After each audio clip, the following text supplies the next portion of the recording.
вечер. В эфире Prime на телеканале АТР. Это программа, в которой мы обсуждаем наиболее важные темы, иногда вселенского, космического масштаба, и встречаемся с не менее масштабными людьми. Сегодня у нас не такой уж частый гость, но для меня это огромная честь, что он нашел время в своем плотном творческом графике прийти к нам в студию. Это легендарный крымско-татарский художник, театральный кинохудожник, художник-постановщик Шевкетбей Сейдаметов. Селям алейкум. Селям алейкум. Вот когда этот человек приходит в студию, у нас тут сразу все бегают вокруг, здороваются, редко, скучаем мы, короче говоря. Вот. Ну, вообще есть, наверное, какие-то такие вещи, из-за чего вы скучаете в данный момент. Я напомню, нас не смотрят не только крымские татары, не только в Украине даже. Напомню, что Шевкет Сейдаметов — это художник-постановщик фильмов «Хайтарма», «Киборги», «Чужая молитва», да? Да. Назови еще, просто я боюсь соврать что-нибудь. Ну вот совсем недавно вот вышел такой же патриотический, на патриотическую тематику был снят фильм «Мама». Вот 4 серии, он с большим таким вот успехом как бы прошел на СТБ. И вот сейчас мы будем приступать к продолжению этого фильма, еще 4 серии. А так, в принципе, их как бы уже и много, там сериалов целая куча, там их называют... как бы такой, их много, целый список там. Но знаковые это то, что вы назвали. Да мы же на «ты», давай уже будем как настоящие. Ну, могу. Короче, я приехал, я все вспоминаю, у меня просто в крышу снесло. Но давай так, с самого начала. Никто не знает на самом деле, чем занимается художник-постановщик. Но если в театре еще ладно, еще там люди могут... У нас же что такое художник? Кисть, там краска. Банка с краской. Банка с краской, значит... И кусок холста. И кусок холста. Ну или там фанерка, или там что-то. И если декорации еще там люди могут представить статически смотреть, да, тут художник-постановщик, то в кино часто не замечают. То есть в кино почему-то людям кажется, что оно снимается в естественных условиях. Вот, но оно настолько похоже на то, что вот оно есть реально, да, что... А что тут рисовал-то тот нам художник? Поэтому для меня, я, в общем, вырос в театре, там, с 3 лет ходил в театр. Я вот в театральных делах я разбираюсь еще там, да, как это все рисуется, по крайней мере, видел разное. Не видел, как работают художники театральные, но видел результат их работы разные абсолютно. В кино первый раз у меня была такая возможность, когда вы «Киборгов» снимали под Киевом. Помнишь, мы приехали? Ну да. Я зашел и просто присел. Как можно в ангаре, или это не ангар был? Ангар, павильон. Павильон, да? Да. Ну, он изначально строился, наверное, как какое-нибудь овощехранилище или что-то такое, да? Или нет, или специально для кино? Не-не-не, этот ангар, нет, этот ангар там когда-то там то ли пиво продают, складировали. Ну, склад, короче, да, потом, чего-то. по-моему, аптечное что-то. Ну, короче, складское помещение. Большое складское помещение. И вот в этом складском да. помещении Шевкет Сейдаметов построил Донецкий аэропорт.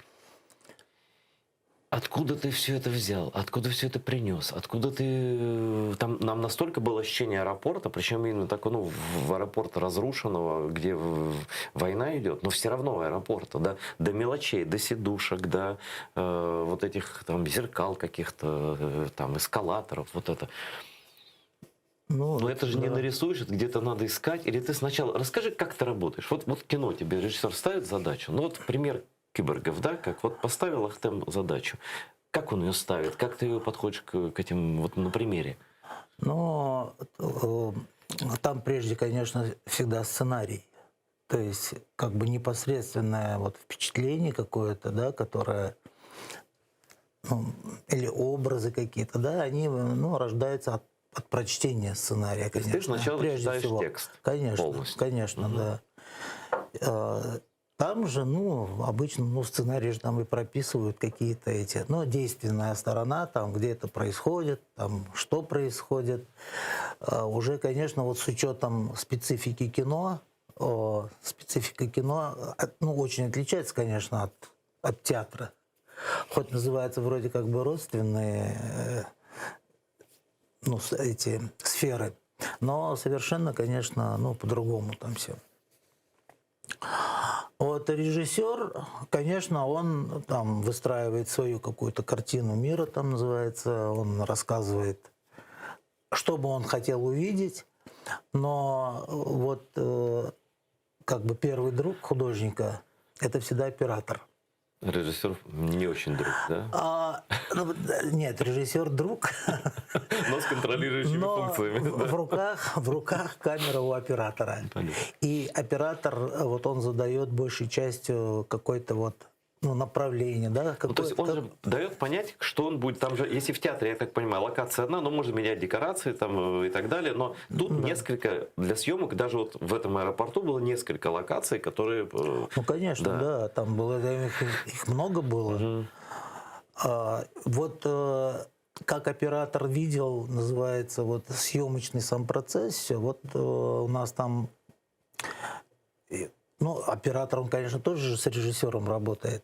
Они обсуждают вот как бы общую концепцию, там, да, и не только общую, и в частности какие-то вещи. Вот у нас в работе с оператором вот произошла такая штука, что нужно было нам иметь двухэтажный, вот, именно двухэтажный аэропорт. И мы там построили как бы. Но там на самом деле в Донецке-то там их побольше, там 4, по-моему, что ли, этажа. Ну, просто в Донецком это аэропорту. ощущение многоэтажного здания просто должно быть. Да. Ну, там и планы просто снимать сверху вниз. Там, ну, и там и сценарий был прописан, там движение вот по вертикали. То есть люди бегали вниз и поднимались наверх, то есть там захватывали помещение. То есть, ну, военные действия шли вот в таком тоже ключе. Не только по горизонтали, но и по вертикали. Слушай, ну ведь сколько угодно этажей можно снять на 2 уровнях, если в разных локациях. А мы так и делали же. Мы так и делали. Мы даже это крышу Донецкого аэропорта, ну, правда, мы уже не в павильоне его снимали, а то прямо на крыше вот ожогового центра здесь, в Киеве. Вот эта сцена, где поднятие флага, там, где этот мажор и аптекарь, псих вот этот, врач, где они там вот вдвоем там разговаривают, там такие хорошие сцены отснятые были. Это вот, ну, прямо на крыше этого здания. А так, да, вот мы на этих 2 этажах еще имитировали подвальные какие-то там, ну, помещения в этом, в павильоне. Поэтому, да, у нас получилось там как бы типа многоэтажное. Я вот помню, ну, там ребята уже, когда фильм прошел уже, ну, зрители там в каких-то обсуждениях, там они узнавали какие-то, ну, свои родные места вот там, вот в этой обстановке. И они это называли какими-то вот местами, хотя, ну, называется, это же у меня придуманная декорация называется. А они говорят, вот там, вот в этом месте у нас там что-то было. То есть они узнавали, ну, видимо, как бы и впечатление вот это. То есть ребята, которые там воевали, думали, что это аэропорт настоящий? Да, они просто рассказывали, что это за место там. А там такое часто было. Вот приходили вот настоящие киборги, вот ребята, когда мы строили, только начинали снимать, они, ну вот очень многие говорят, ну там говорили, такое, говорит, впечатление, что вот тут 5-я ротация у меня. Ну вот если уж они говорили. Говорили, да. То есть, как бы вот с этой точки зрения, ну, там достаточно убедительно было. Это перфектная работа просто. Я не знаю, ты сравниваешь свои работы, ну, вот какой тебе кажется наиболее сложный, наиболее успешный опыт вот в кино? Ну, я же, в общем, что в театре, что в кино, как бы, пришел я в театр дилетантом. А кем ты пришел в театр? Я пришел в театр. Вообще, ну, у меня художественное образование, я работал, ну, такой вот художник-одиночка, да, вот называется. В художественном фонде там мы все время вот. Ну, вот это вот то, что называется кисточка банка, называется. И, ну, там у нас и монументальные работы Ленина были рисовал? какие-то. Ленина, еще как. И не только Ленина, а весь политбюро. И еще и портреты такие 2 на 3. Такие вот были. Это для демонстрации, да? Да, каких-то да, вот это вот 1 мая. 1 там, мая, 7 ага. ноября, это же там в конце моей карьеры уже доверяли городские трибуны оформлять. Это какой город? Это Ленинабад, Таджикистан. Таджикистан, да. И вот и даже и не только там вот 3 города, и в Каракуме как-то я даже делал одну трибуну, и вот там Гафуров. То есть был тогда наплыв, называется, коммунистический такой. Вот, то есть я там работал таким вот художником, вот, но сам по себе. А вот когда мы уже вот вернулись в Крым. Какой год, говори?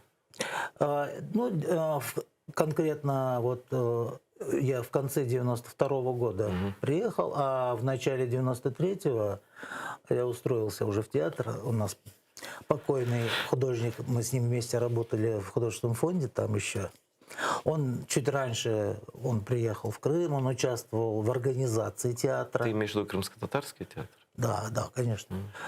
Тебя бы никуда не взяли, не взяли бы другой. 100%. Так и не брали. Так у меня отца 8 мест не брали на работу, куда бы он не устраивался со своим дипломом. Он бы не был похож внешне на, как они представляют себе крымских татар. Он блондин, да, зеленоглазый. Ему 8 раз говорили: мы вас берем, у вас техническое образование, вы главный инженер Всесоюзного исследовательского института. Там он приехал. Говорит: как вас зовут? Изет. Да. Извините, у нас проблема, тут мы вот не можем взять вас на работу. Ну, то есть расизм был потрясающий. Все крымские татары, вот, врачи, учителя, уже, там, всех профессий, ну, таких вот, музыканты, это же все на базарах, морковки, картошки, вот эти возня. Люди вот с высшим образованием шли хоть как-то себя прокормить. Конечно, семью. а другого варианта не было, надо было как-то становиться, а работы не давали просто принципиально. Это вот большое благо, вот как бы для себя я вот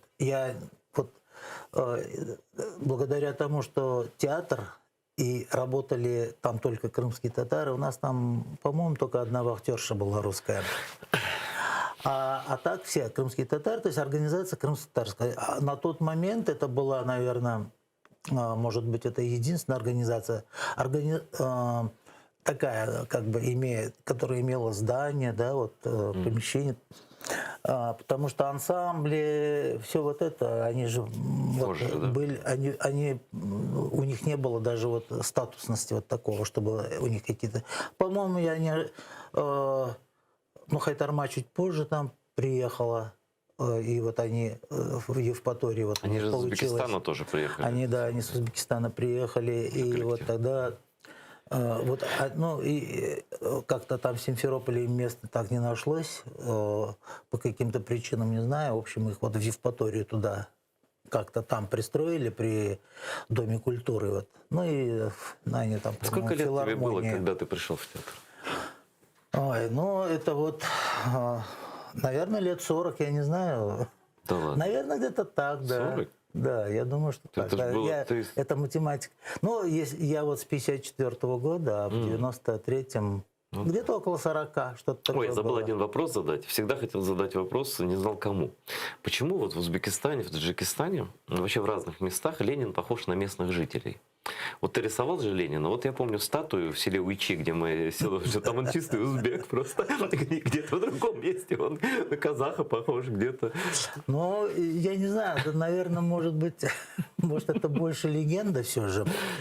Вот если у нас в художественном фонде был худсовет, и у нас худсовет, то есть Ленина вот на те времена, называется, их вообще не разрешали кому угодно рисовать. Так я про это говорю, это чтобы тебе просто дали его нарисовать, это уже нужно, это проверку пройти. Только какую-то. Художественные фонды, вот художественные фонды Союза художников СССР, вот, да, вот там Таджикская ССР, Узбекская, там вот были областные отделения, и при них были худсоветы, И худсовет принимал работу, он мог не принять, если он там, ну, слишком, называется, на узбека похож. Или, там... Он на Рашидова был похож, этот Ленин. Ну, это, ну, не знаю, это вот подсознательно, наверное, где-то, может, и члены худсовета как-то так вот к Ленину относились, как к очень родному, близкому. Извини, отошел от темы. Да. Давай про театр. Ну, и пришел ты с этой кисточкой, с краской, и что тебе Я сказали пришел, делать? да, с этой кисточкой в прямом смысле, со своими кисточками, со своей краской.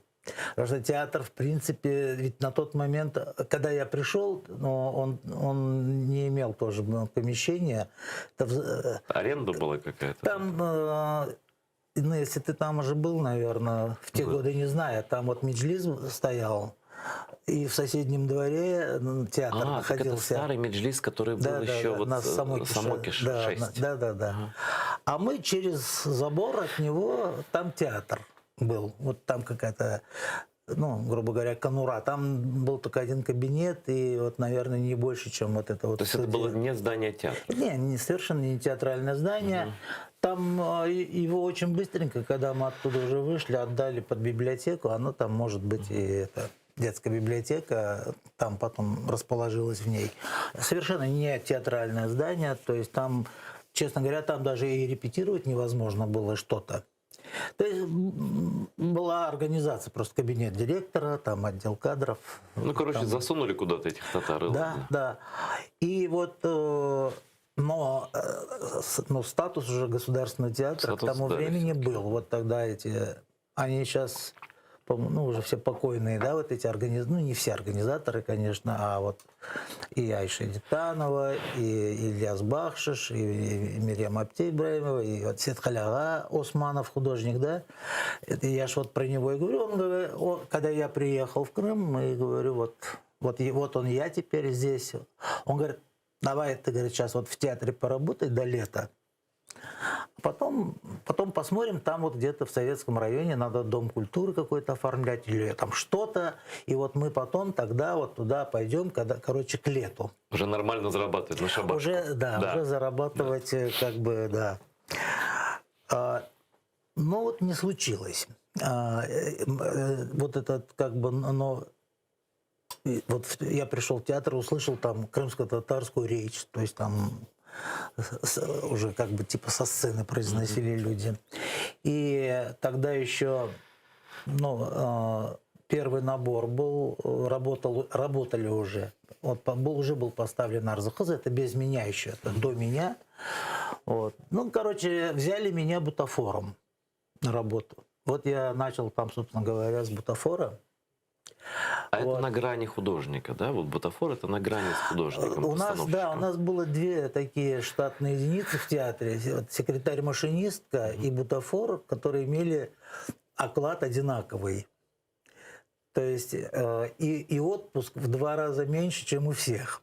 Это я не знаю, почему-то... То есть бутафор шел как разнорабочий, типа, да? Ну да, вот такой вот, как бы... А художник был? Вот. Нет, художников не было. На тот момент там вот никого и не было, собственно говоря. Но ты был художником бутафора? Кто-то пришел, был до меня там, да, Хулахла Рычинансен, там Осман Чердаков был художник, вот он и сейчас вот жив-здоров. В Крыму он находится. Да, художником, ну, с моим образованием, как бы уже, я к тому времени 17 лет уже проработал в художественном фонде, у меня, конечно же, были навыки и скульптуры, и все, что хочешь, называется на тот момент. Вот, и, в общем, но не так уж долго продержали меня вот в черном теле в качестве бутафора, там дали еще полставки, потом завпоста, там, ну, грубо говоря, где-то через, ну, приблизительно полгода, год, наверное, я уже потом уже главным художником стал театра. Но был один, все равно один. Главный художник, не главный художник, исполнитель. Главный есть, а других нет. Да. Вот, и вот таким образом, вот я там начал расти, вот как бы в другой, что ли, вот ипостаси. Это была полная смена деятельности, хотя вроде и то совершенно изобразительное разное, искусство, но разное. Совершенно разное, да. То есть то есть принципы постановки там пьесы, декорационные, то есть я это никогда просто не знал. Я любил, вот еще когда был студентом, я ходил там по театрам, там и на оперу любил ходить, и балет любил, но драматический я меньше любил, но вот попал, правда, вот в драматический театр.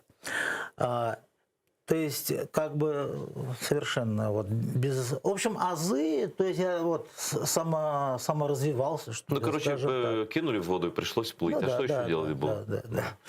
А точно так же оно и кино также. То есть, А в но кино ты уже первое кино где ты уже снимал? навыки, как бы типа, ну, какой-никакой вот сценической такой работы уже, ну, в театре как бы я приобрел, там вроде как бы. Я сам понимал, что ну, называется, для театра, для прожекторов, вот для всего этого, вот очень много нужно всякой фольги, там ничего натурального, там, ну такое все фальшивое такое, вот А в всё, кино оно всё прекрасно наоборот. смотрится, да. А в кино не смотрится. В кино совершенно, да, по-другому. Там уже и не только вот с точки зрения материала, но там да, вот натура. Вот как и- ты в кино, на этот уровень как ты перешел? Когда, где, Очень что? просто, да. Это же был, ну вот, 93-й год. В 1993 году, значит, вот, как по мне, наверное, вызывал интерес наличие крымских татар, вдруг появление крымских татар в Крыму. И Муратов, режиссер, он приехал в Крым снимать татарский триптих. Триптих. Это да. первый вообще художественный фильм, наверное, вообще. Ну, да, там, наверное, еще в 27-м году там был Не, ну, не какой-то считай, фильм да. «Алим», там, «Алим разбойник», да. А так, да. И вот оттуда была по Коцюбинскому, таки по его этим романтическим там произведениям был создан сценарий, вот как бы из 3 новелл, вот, «Любовь и крымские татары», вот. И он решил именно крымского татара. Да, но это действительно был клондайк, ну, темы. То есть это, ну, совершенно вот как бы новое. Вот. Ну, а понятно, а куда идти киевской группе, вот, приехавшей в Крым? Ну, в Крымско-татарский Понятно, театр. что в театр, да. Ну и понятно, раз тематика крымско-татарская, то в Крымско-татарский театр. Вот тогда пригласили меня в качестве художника-постановщика, и там я вот, называется, начал опять вот с нуля познавать вот, или там постигать работы художника-постановщика уже этот. Ну, он там был построен дом такой, как бы дом декорации. Именно построен. Да, там в Бахчисарае, вот туда дальше, чем вот этот где кафе «Салачах», там, туда чуть выше, вот мы там построили, да, такой дом. Слушай, ты представляешь себе, вот вы сталкиваетесь, киношники, с поиском натуры. Ну, как бы не только что павильон да. снимаете, да? Вот я смотрю старые фотографии Крыма, и я понимаю, что сейчас даже видов этих нет. То есть уничтожали даже вид села вообще другой, да? Да. Нет архитектуры, не только кладбище, название, а просто вот под утюгом вот это все. И, наверное, даже сложно было найти аутентичный дом для съемок. Да, потому что ведь, ну, это же не просто вот ты с фотоаппаратом пришел и снял. Потому что там всегда это связано с очень большими организационными вопросами. Съемочная группа – это огромное количество машин, техника, все эти генераторы. Там. То есть иногда проще построить отдельно, чем где-то арендовать. И вот для того, чтобы все вот это как-то там работало, да, не всегда. Вот мы, если вот говорить о Хайтарме фильм, мы-то его сняли весь в Бахчисарае, хотя все происходит в Алупке. Ну, его вот это... Вообще вся депортационная часть, вот додепортационная, вся депортация, это же все у нас как бы Алупка. И аэродром, а мы все это вот в Бахчисарае, там вот недалеко. Потому там что в Алупке нельзя цемзавода. было найти тех улиц уже. Там тех улиц не найдешь, это раз. Во-вторых, аутентично, вот, да, оно и не только крымских татар, оно же, вот, он еще, правда, не вышел, этот фильм, но вот мы его тоже сняли, но я надеюсь, что это хороший будет фильм «Дом слова», вот о репрессиях украинских писателей. Тоже вот мы ездили в Харьков, этот дом стоит, вот тот, где писатели жили, где вот их там вытаскивали, стреляли, там, да, вот дом стоит. Но он уже весь совсем другой. То есть это современная инфраструктура, там эти балконы везде Ну, о чем ты говоришь? Ну, настроены, я пришел пластики. в Тарасу-Базар, да. в дом, откуда сдепортировали мою семью. Кстати, в вашей семье дом цел? Нет, Не цел? нет. А вы откуда вообще?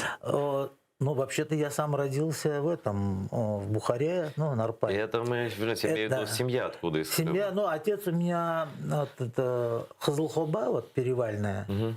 а мать Озембашская, вот, ну, Кчик-Озембаш. Мгм. Прям через гору вот так Ялта. Вот там это и туннель, вот эта вода, которая в Ялту поступала. Я сейчас говорю да. просто, я про дом. Ничуть не удивительно, потому что вот мы к своему дому, он и сейчас стоит, и вот в Гугле можно найти по карте. Там все перестроено. Он, ну, как бы Перестроено, там да. ничего не снимешь уже. Да. И да, не, на самом деле очень мало каких-то вот, ну, как можно, памятников старины, что ли, вот тех времен в более-менее приличном виде найти, потому что, ну вот я же тоже по фотографиям, да, вот по всем, вот слава богу, у нас Низами Ибраимов, вот, Я был у него в коллекционер. гостях, Это, да, он это восстановил просто, этот дом. Да. Это просто, да, вот у него там, По-настоящему. Да. да.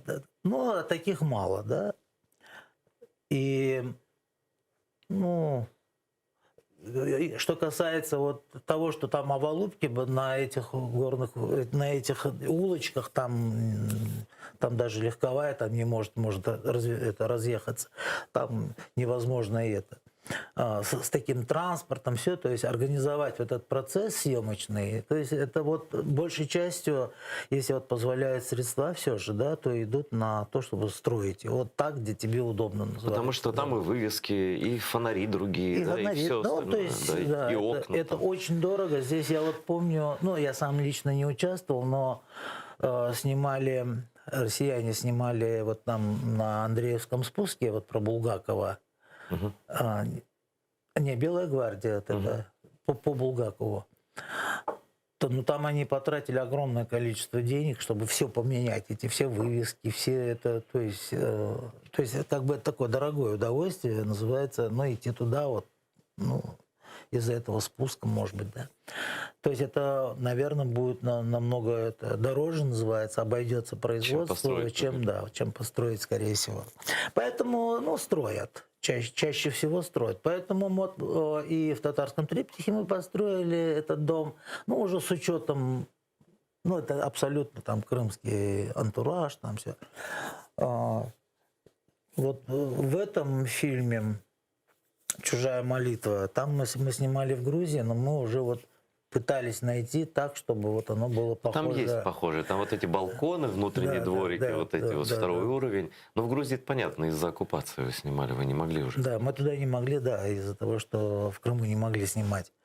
Ну, то есть, вот такие вот подбор натуры называется, как бы, это один из самых таких, что ли, основных вот этапов.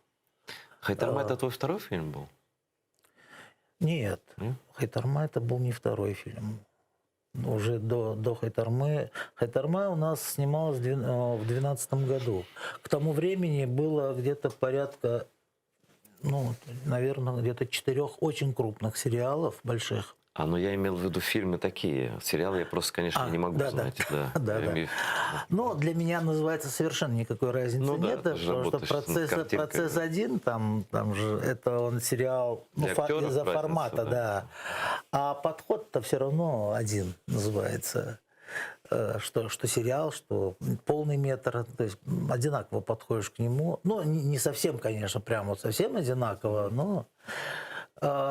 Нет, там был, по-моему, антиснайпер, такой, это полный метр.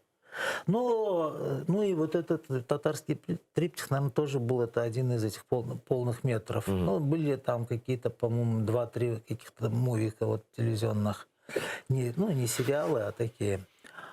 А так, конечно, я там на этих набил руку на сериалах, как бы уже к Хайтарме я уже был, ну, как бы, в принципе, готов решать организационные вопросы.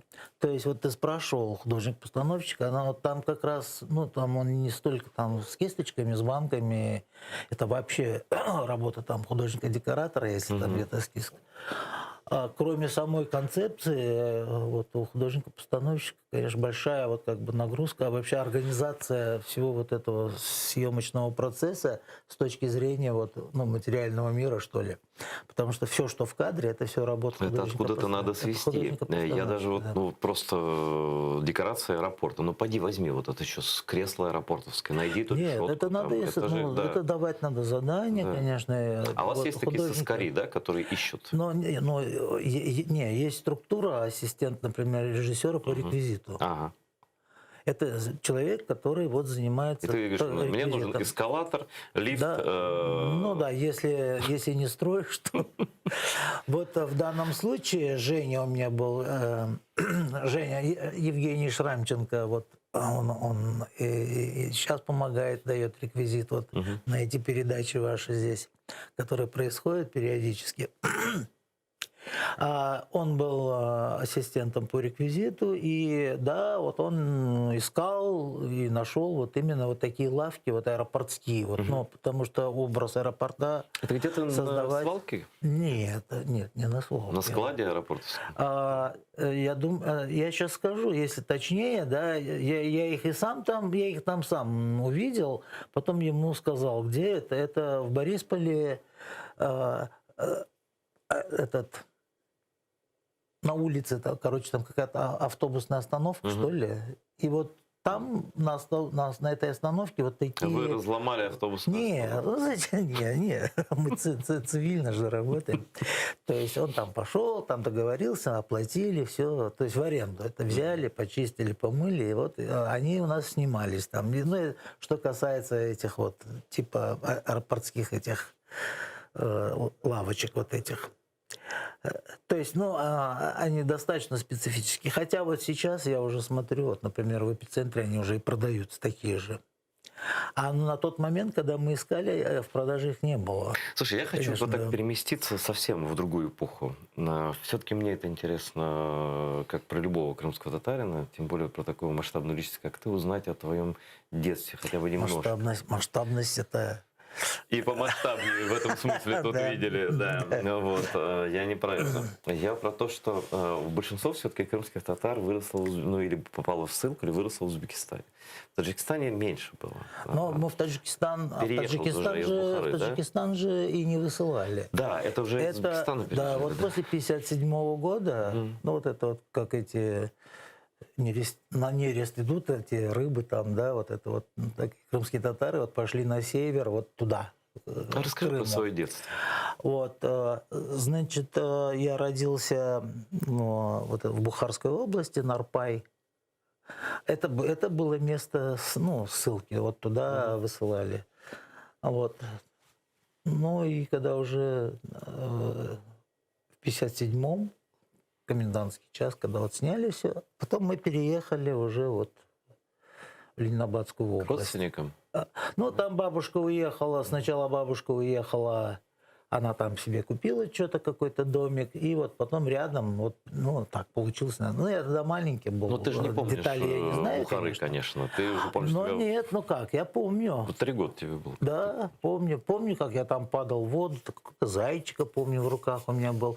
Помню, как этот хлопзавод из окна вот нашей кибитки, где мы жили, вот как он выглядел.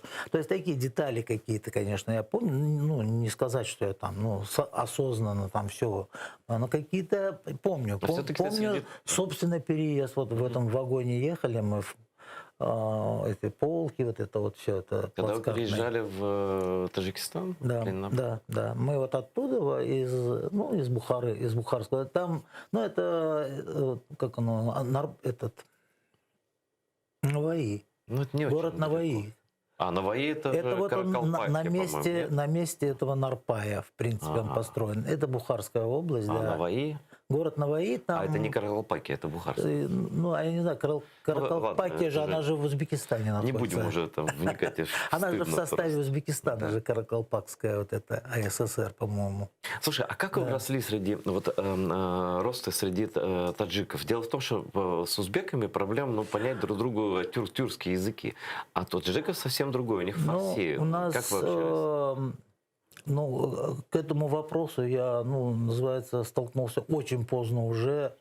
Это уже когда я закончил школу и уехал учиться вот в Душанбе. Мгм. Там вот таджики уже вот, ну, как бы вот они были. А так, туда вот, куда мы приехали, вот это, ну, Гафуров, да, Советабад он там назывался, а еще там вот в те времена. Там мы все, я вот в первый класс пошел, и я был вот второгодником. Вот в первом классе я был, ну, оставался. Я, когда в школу пошел, я не знал ни одного русского слова. Вообще просто. То есть, В семье говорили по-крымски? да, всё, да, говорили по-крымско-татарски, вот, и я говорю, в школу я ходил, я ничего не понимал. Я там вот Ты год полгода просидел? полгода просидел в одной школе, да. Потом вот, ну, там так получилось, потом вот мы, там особо родители не заморачивались этим, как сейчас. Вот надо там детей там довести, там тролливали, все. Вот там появилась возможность переехать, раз переехали в другое место, и уже другая школа называется. А там вот, где я первую школу ходил, вот такое счастливое было время, я там ничего не понимаю, что там происходило вообще. Ни по-русски, ни по-узбекски, там ничего какое-то вообще. И не по-татарски, главное, такое вообще. Без времени какое-то.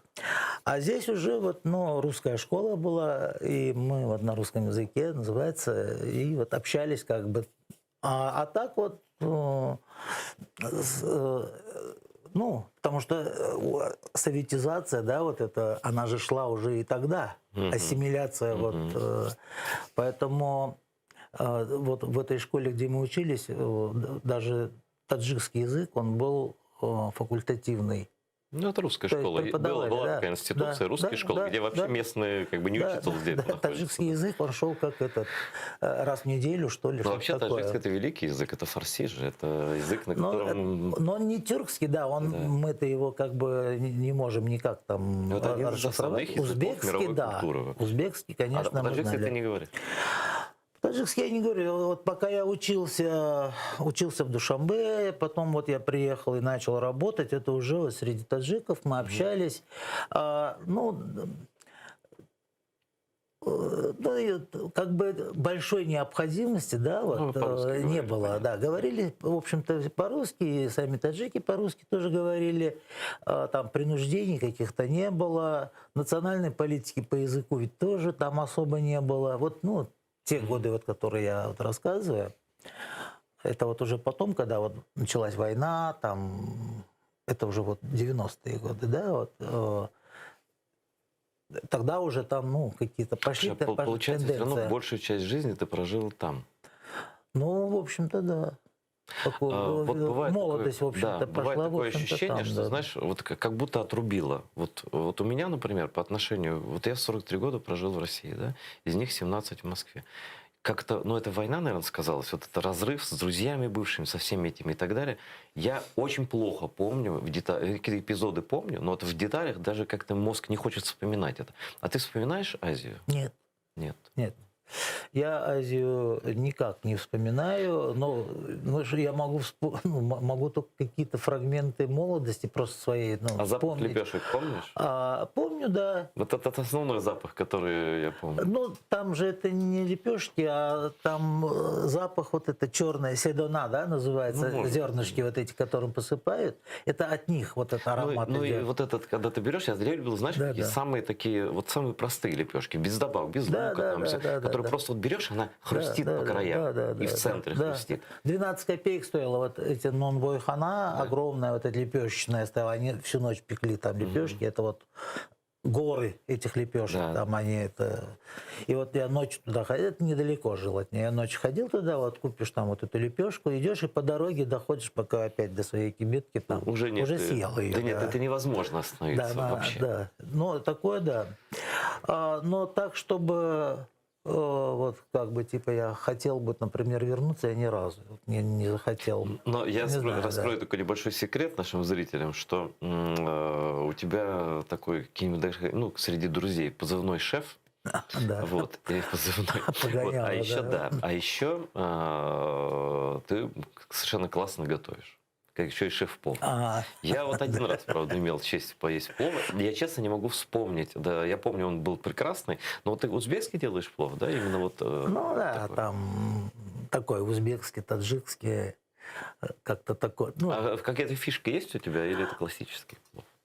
нет, это скорее классическое. Там вот, ну, это же тоже такое вот, не то, что же я прям вот специалист.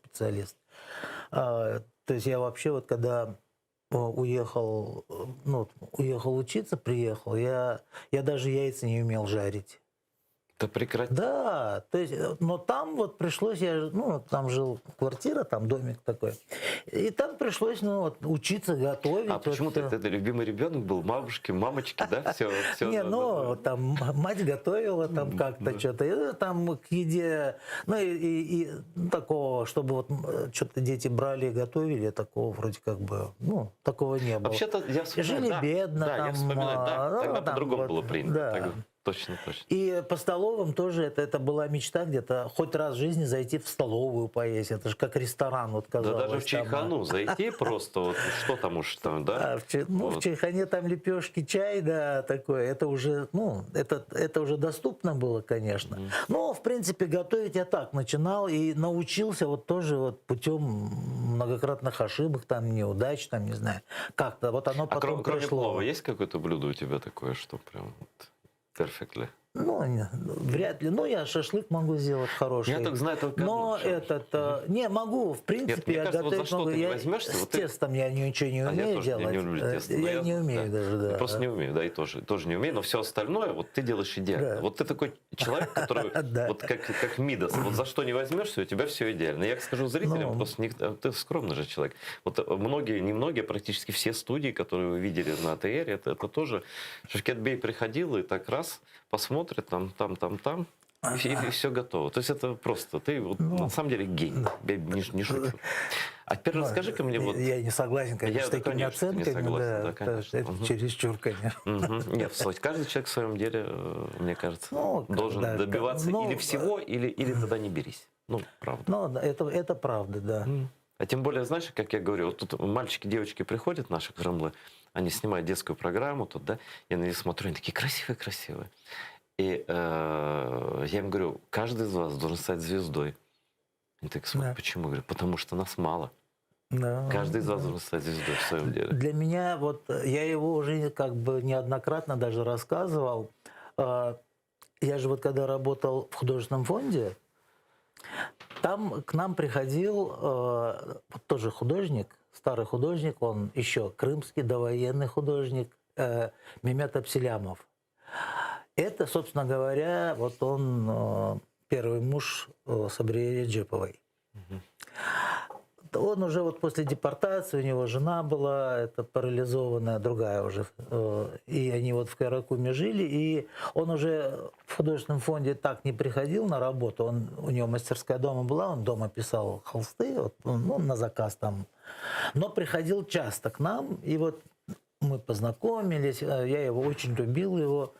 Он такой уже достаточно пожилой был там, к тому времени, даже вот когда мы с ним познакомились. И вот, а у нас тогда, значит, в нагрузку, как правило, в нагрузку давали шрифтовые работы там делать. Ну, какой-то там, грубо говоря, там Плакат. моральный кодекс строителя коммунизма, да, это же На текст свободу, какой. чистый совесть. И вот это, да. нет, кодекс этот переписать вот такими буковками, это же еще на стенку, чтобы они там... Так это много букв. Это ужас, да, какой. Ну, Это и щас поэтому, набираешь, и всё, да, тогда, также ой, кисточками, красками, масляными красками. Сначала разлиновываешь это все. Вот это все, там фон готовить. Ну, короче, это, как говорят, еще тот геморрой, да? Да. А поэтому все его так, как курица лапы, это отвратительно, короче, писалось все это. Но главное, чтобы оно там было и сдали, а там уже в колхозе как там моральный кодекс с этим, как его кто прочитает. В доме там, колхозника обычно да, вешали да, справление. это же. Да. И вот он видел, да, что я вот как-то там что-то такое делаю. Ну, на производство же. И он мне тогда сказал, ты, говорит, знаешь, вот я тебе, говорит, скажу, как в том фильме, только ты не обижайся, да? Одну такую вещь, только ты не обижайся. То есть, говорит, ты даже вот шрифтовую работу, говорит, делаешь, ты, говорит, ее напиши так, чтобы сказали, что это вот он. Мгм. Мне как-то даже стало стыдно, да, вот, что вот он прекрасный живописец, ну, легендарная вообще фигура такая.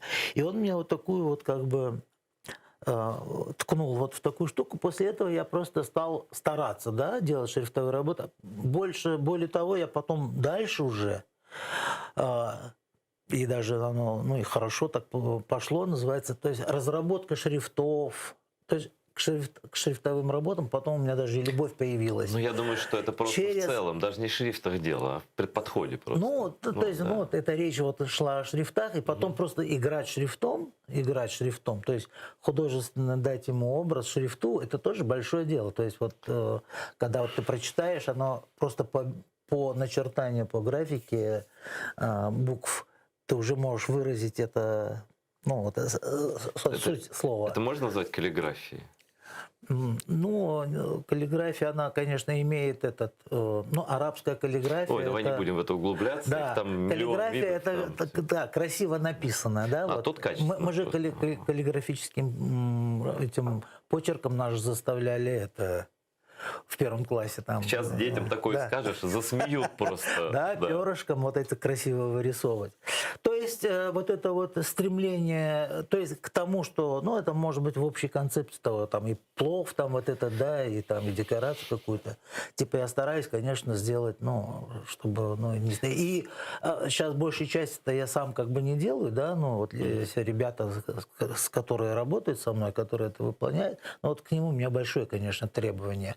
Ну, правильно, к этому, ты же должен мастеров вырастить, извини, вот, не кого-то. ну, да. То есть, ну, вот такое как бы отношение, вот, ну, я говорю, вот именно от этого Вот видишь, нет, такие мелкие вроде вещи да, запоминаются на всю жизнь. Да, Когда да, раз так тебе. И оно, да, вот потом, оно мне позволило, в общем-то, вот как бы, ну, профессионально вот эту нишу занять, как бы более-менее, ну, Слушай, сейчас скажу с достоинством. не про профессию. Все-таки, наверное, бывших живописцев не бывает все равно.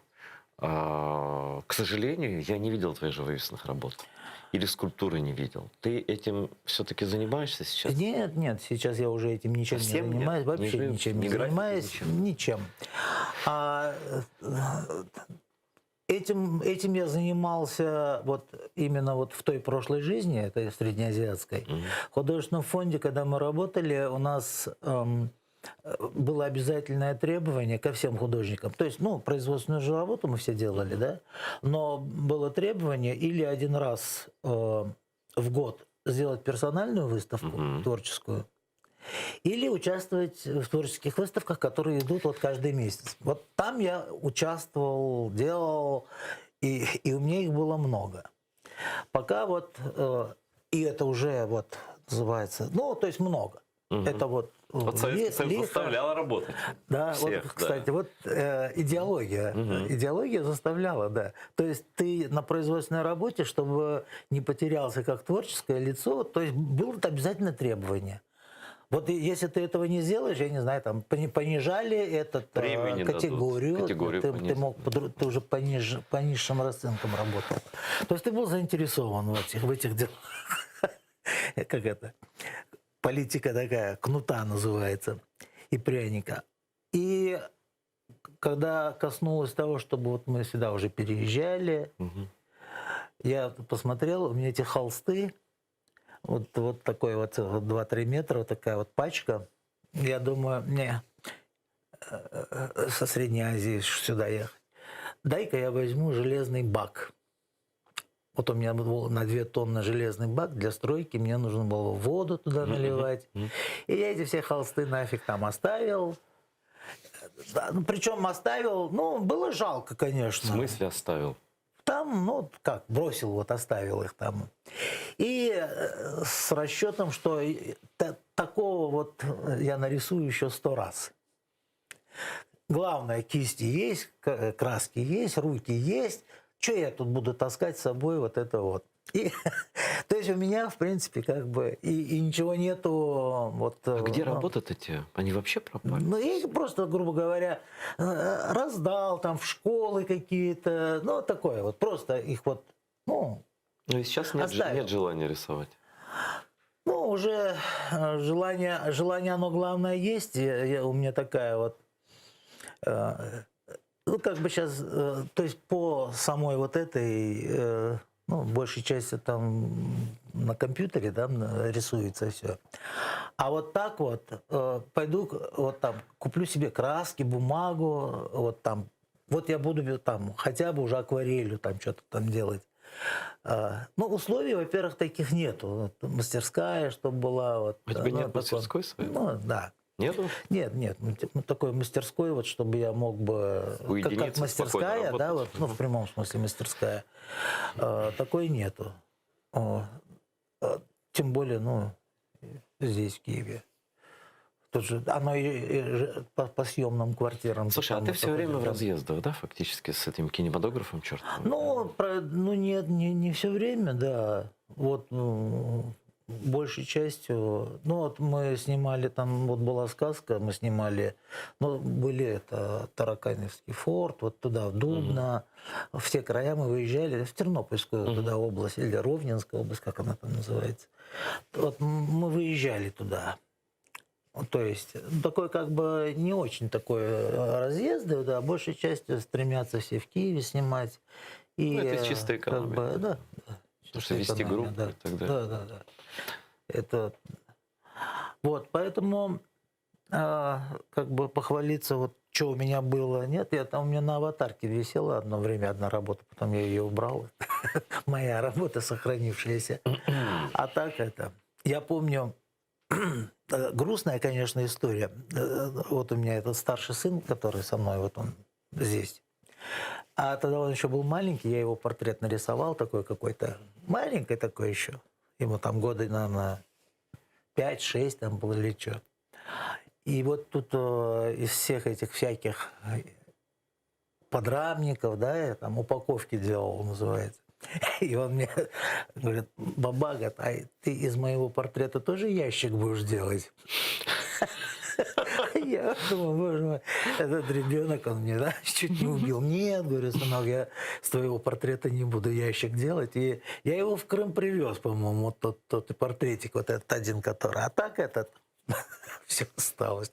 Оно ушло, в общем, половина в ящике. Ну, подрамники же, это готовые, Ну, это четыре стороны, это сбил их вместе, Да. эти холсты всякие. Вот они тебе и это, туда набросал барахлок. Короче, такой вот идиотизм в какой-то степени, он это тоже присущ мне в этом смысле. Ну смотри, то есть я-то думал, что все-таки я увижу когда-нибудь твою выставку большую где-нибудь. Да, увы, нет. Нет, Увы, абсолютно. нет, да. Ну, а теперь уже, да, вообще как бы...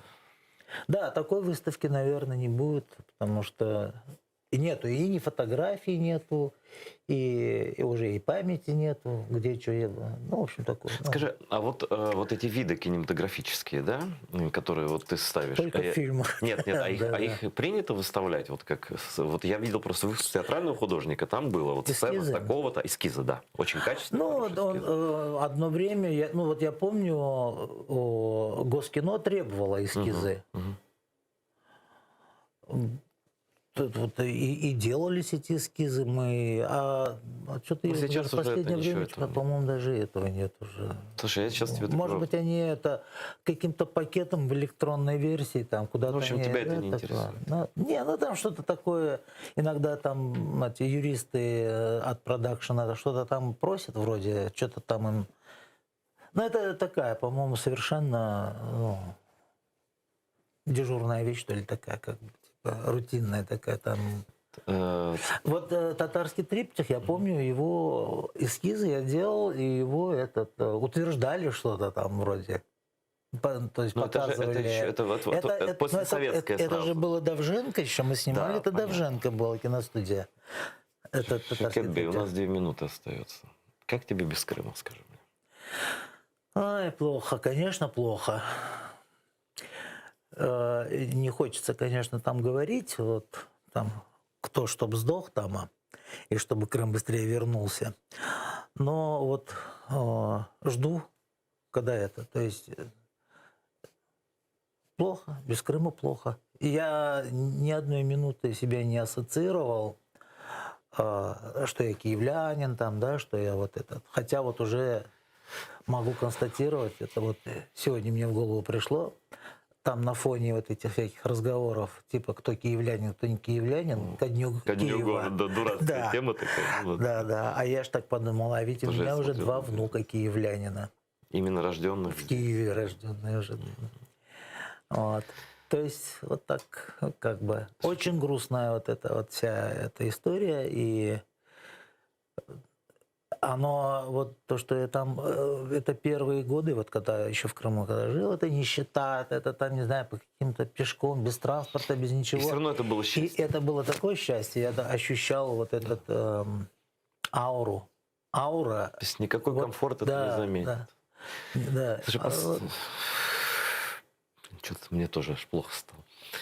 Да. Хочу тебе вопрос задать последний. Наверное, каждый, вот тут про внуков упомянул, но мне тут же в голову пришло. Вот что бы ты сказал, ты не знаю, сколько им лет, но вот спросят так, там, дедушка, а зачем ты жил, зачем ты живешь? Вот зачем ты жил, зачем ты живешь?